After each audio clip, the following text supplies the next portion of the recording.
Hello Idol, magandang hapon, ginabi na po ako kasi binuo ko siya lahat ito yung Idol, nilagyan ko na ng gulong. Madali na siya itulak Idol, tinan nyo. Oh, oh, yan Idol oh. Buo na siya, buo na. Yan oh. Kama nga siya Idol na may, yan Idol, tinan nyo. Yan oh. Oh. Yan buo, apat po yung gulong na yan. Ang gulong niya po, malaki nilagay kong gulong para matibay. Kung nakikita nyo Idol, ayan o, Idol o, ayan o. Malaking gulong yung nilagay ko dyan. Tingnan mo nyo Idol o. Siya madaling itulak Idol, ito likod o. O, ayan, gabuan.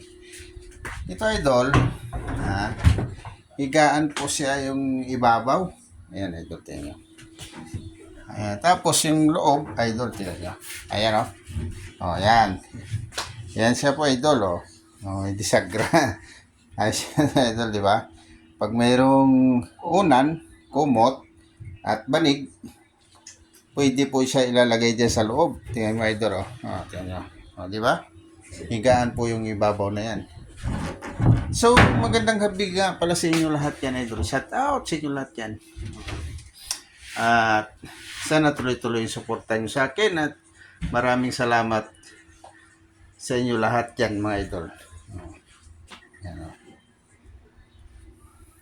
Maganda na Idol. Kasi, yan o. Ayan, o. Magaan na siya itulak. May gulong na. Ayan. So, nabubuksan pa siya. Nagagamit pa yung loob. Pwede mga damit, mga unan, kumot. Ayan, Idol. Pwede pera, Idol. Isang baul. Joke lang. God bless Idol at maraming salamat sa inyong suporta. Hanggang dito na lang. Mag-ingat kayo.